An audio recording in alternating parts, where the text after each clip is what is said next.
people of color and minorities, he was one of the first to have a star put in Hollywood, California. So he is on the Walk of Fame. Life's full of consequence, that old devil consequence. He takes all the frivolous out of fun. It seemed like happiness is just a thing called Joe. Who is Eddie Rochester Anderson? Eddie Rochester Anderson is noted for one of the first pioneers to be responsible for opening the doors for minorities in movies, plays, just acting, period, just breaking the doors down. He actually starred in more than 100 movies. He played in one of the biggest productions ever, and that was Gone with the Wind, and his character at the time was Uncle Peter. You may not recognize him. You know, he's totally disguised. He's got the gray hair, the beard, and the whole bit. But he was the main guy inside the mansion with Hattie McDaniels, Butterfly McQueen. There was just only a handful of blacks in that particular movie who actually had speaking roles. The other blacks were running from a fire or something. That was a joke, by the way.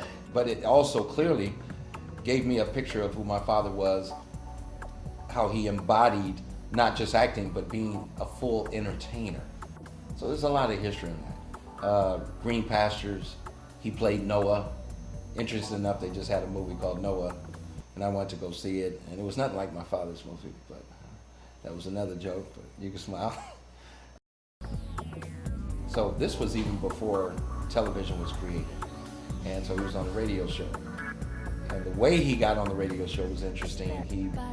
He auditioned for a part as a porter on the train station or on the train.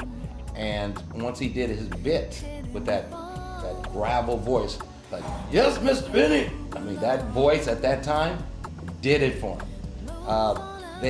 Jack Benny had received so much fan mail at that particular time.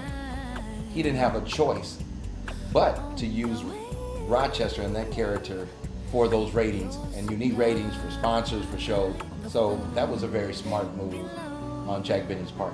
So that's where it all started. And like I said, it was radio. And then of course, when television was created, they made that transition to television. And they're also slated as one of the longest shows ever in the history of television and radio. They had a relationship of 30 years. Kind of a self-investor. But I'm still an artist. So I was also trudging the road to be an actor.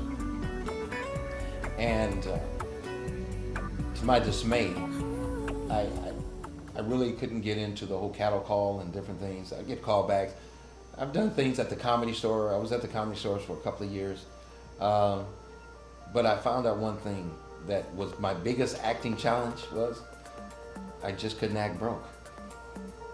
That was my hardest thing. And so I had to go get a job.